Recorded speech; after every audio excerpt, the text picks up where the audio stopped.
komunitas BSI Cabang Jatiwaringin ingin mempresentasikan atau ingin memaparkan materi atau berbagi materi kita yang telah diajari nama dosen kita kepada kalian tentang belajar motivasi.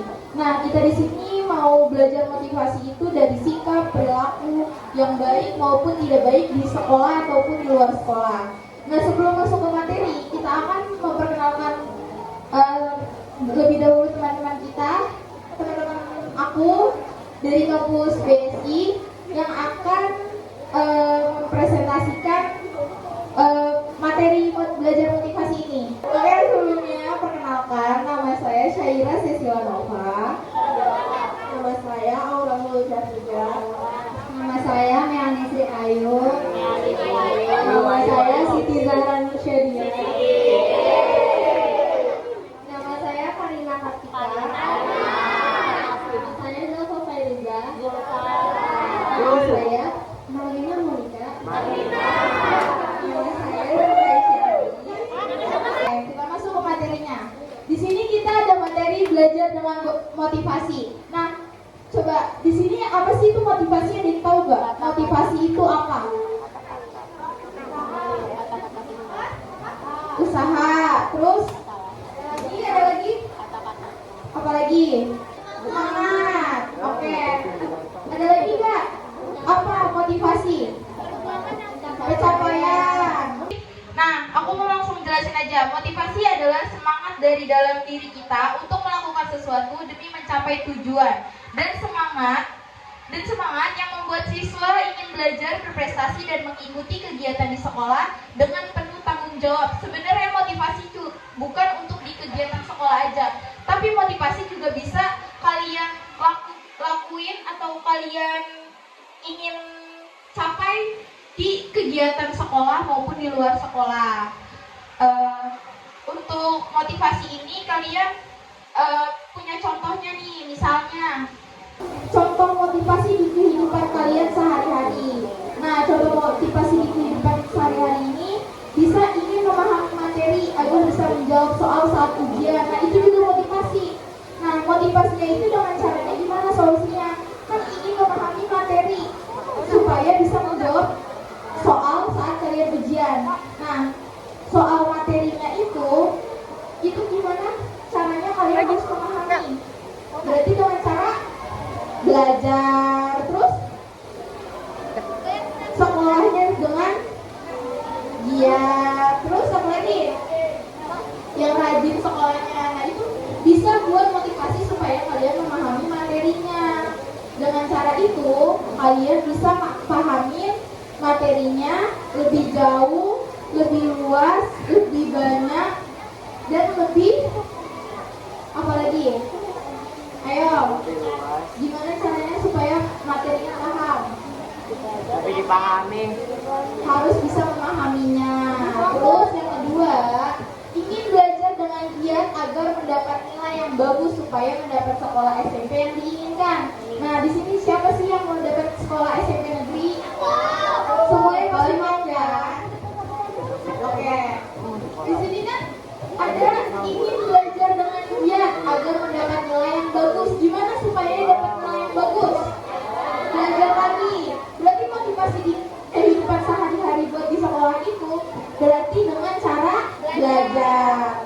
Nah, terus ada lagi ingin mendapatkan nilai yang baik agar tidak mengecewakan orang tua. Siapa yang di sini yang nilainya kurang baik, terus orang tuanya marah? Banyak kan pasti. Gak mau kan orang tuanya marah? Gak bikin orang tua kecewa ya.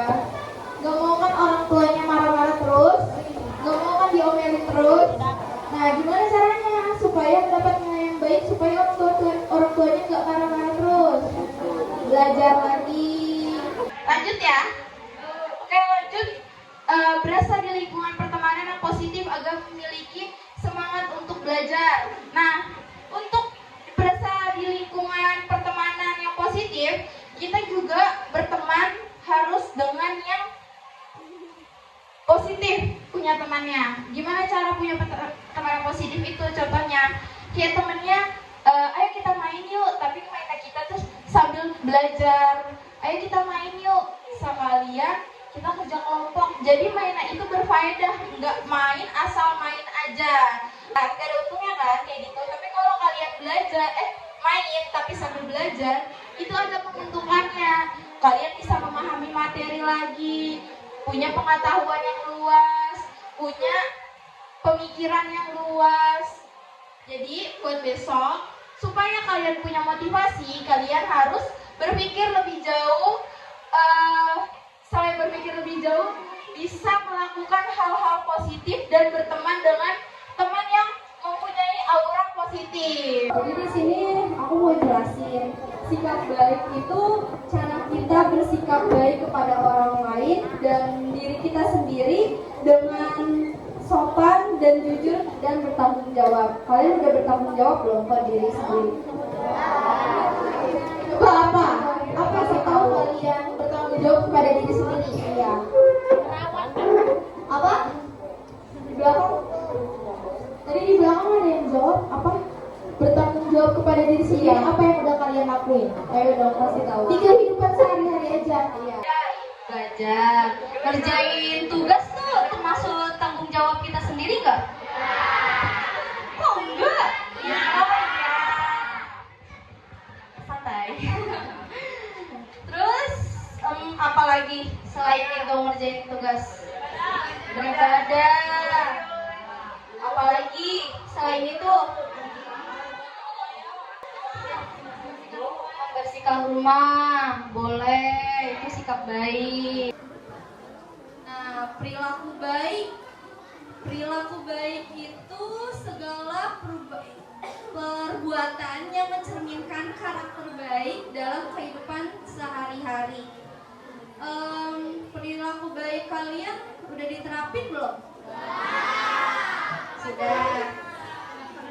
Apa tadi? Kamu udah menerapin apa? Oh, yang perilaku baik itu ya, menolong teman, menolong guru, menolong orang tua. Ada lagi yang di belakang? Apa bentar? Hormat kepada orang tua boleh. Apa lagi?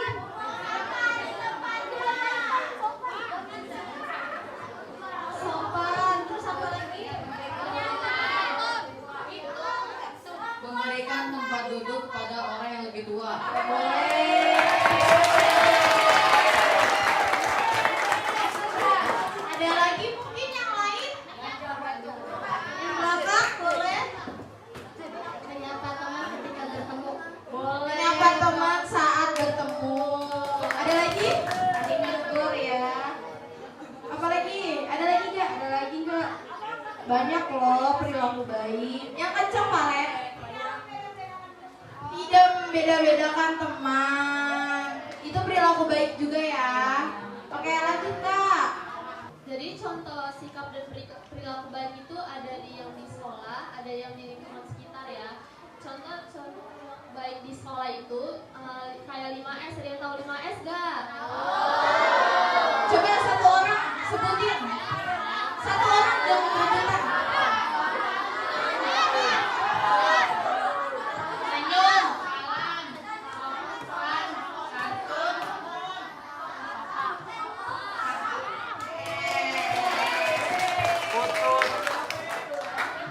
terus ada jangan disiplin dan tepat waktu, kayak misalkan ngerjain PR tepat waktu, jangan ngerjain pas di sekolah.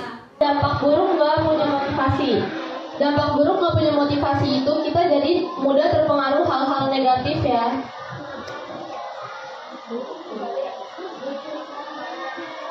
Kayak ikutan temen yang suka bolos, tawuran, ada yang tawuran nggak di sini?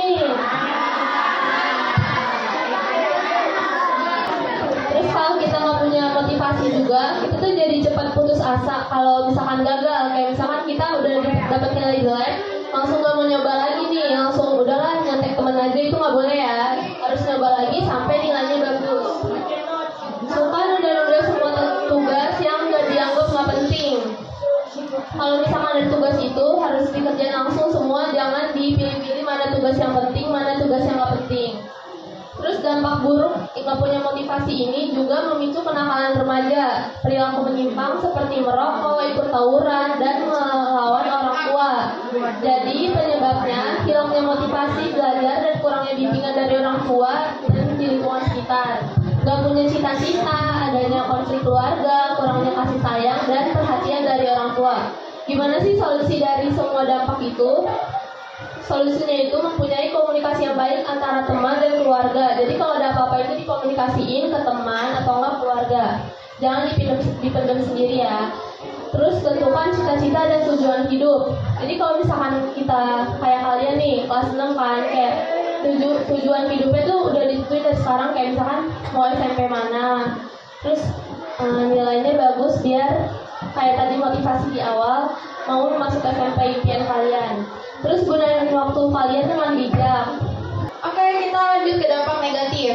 Apa sih itu dampak negatif? Dampak negatif pada prestasi belajar. Nah, ini nih harus kalian hindarin banget, harus kalian jauhin banget untuk dampak negatif ini di kehidupan kalian sehari-hari, di diri kalian, di sekolah maupun di luar sekolah. Nah, dampak pada prestasi belajar, perilaku malas belajar seperti tidak mengerjakan tugas, sering tidak hadir di sekolah, dan sering tidak hadir di sekolah atau tidak fokus saat belajar dapat mengakibatkan penurunan hasil belajar. Oke, untuk tidak mengerjakan tugas. Oke, kita balik lagi. Dampak negatif ini bisa jadi motivasi kalian. Dari kalian yang tidak mengerjakan tugas, itu kalian bisa nanti di SMP untuk rajin untuk mengerjakan tugas. Itu bisa motivasi buat diri kalian kayak. Oke, lanjut untuk sering tidak hadir di sekolah. Oke, nah ini bisa nih motivasi buat kamu nanti ke depannya di SMP supaya lebih giat lagi belajarnya, lebih giat lagi masuk sekolahnya supaya mendapat nilai yang memuaskan. Nah, nanti kalau misalnya tidak sering hadir ke sekolah, itu kalian bisa ketinggalan pelajaran. Ketinggalan pelajaran itu nggak enak. Nanti kita saat ulangan, kita sehari nggak dapet pelajaran, di ulangan keluar, nanti yang sengsara kalian juga, yang rugi kalian juga, yang susah kalian juga untuk tidak fokus belajar. Nah, biasanya kalian tuh tidak fokus belajar tuh karena apa nih? Ada nggak yang pernah ngalamin tidak fokus belajar? Iya, kenapa? Banyak pikiran kah? Ngantuk, kelasnya berisik, apalagi ngantuk. Oke, aku jawab ya di sini. Pertama tadi berisik, kelasnya tidak kondusif. Nah, itu bisa kalian terapin nantinya. Kalau sekarang kan udah nggak belajar ya, tapi kalian nanti di SMP akan belajar. Nah, itu bisa kalian lakuin di SMP nanti. Saat ada yang ngasih materi, saat ada yang penyampaian materi maupun guru atau teman-teman kalian yang ingin menjelaskan materi, pertama tolong didengar, kedua untuk tahan mulutnya untuk tidak berbicara. Karena orang yang di depan harus kita hargain. Karena kalau misalnya kalian lagi ngomong gak didengar, enak gak sama temannya? Itu yang dirasain sama orang yang ngasih materi atau guru. Jadi tolong kondusif, jangan berisik. Ingat diri sendiri, lagi ada yang di depan berarti saya tidak boleh berisik. Lagi ada yang di depan atau lagi ada yang nyampe materi berarti kalian tidak boleh mengganggunya atau mengganggu teman di sekitarnya. Karena teman sekitar juga bisa mengakibatkan bisa tidak fokus belajar. Oke, paham? Selanjutnya ada dampak pada sosialisasi. Kesulitan berinteraksi, perilaku negatif seperti bullying atau kurangnya kemampuan berkomunikasi dapat menghambat kemampuan anak dalam berinteraksi dengan teman sebaya. Nah, perilaku negatif seperti bullying. Nah, di sini kita jauhin dari kata bully atau perilaku bully. Bully itu nggak boleh ya. Untuk perilaku negatif seperti bully itu nggak boleh kita lakuin di sekolah maupun di luar sekolah, karena itu bisa mengakibatkan sakit hati kepada teman kita yang akan dibully. Dan yang ngebully itu harus berinteraksi, minta maaf kalau memang dia melakukan salah,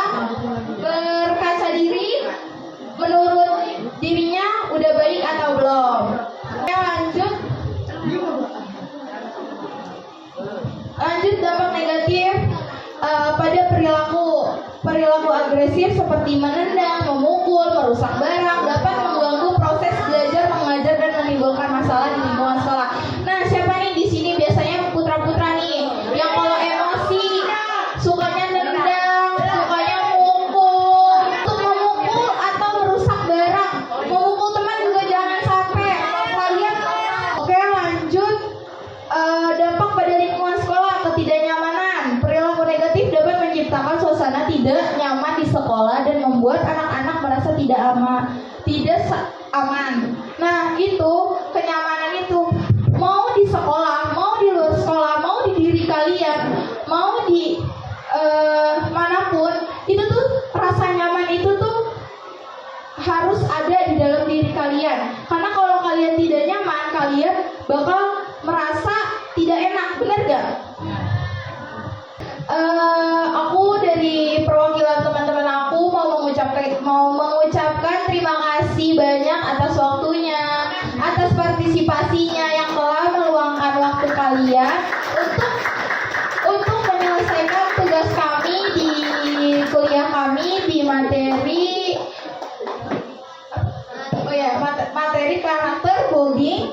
Terus habis itu semoga apa yang udah kami kasih materinya, apa yang udah kami paparkan materinya, semoga bermanfaat untuk kalian, kepake di kehidupan kalian, kehidupan sehari-hari kalian, ataupun bisa menjadi motivasi nantinya. Semoga apa yang udah kami kasih bermanfaat untuk kalian, dan yang baik dipakai, yang buruk dibuang, oke? Kurang lebihnya mohon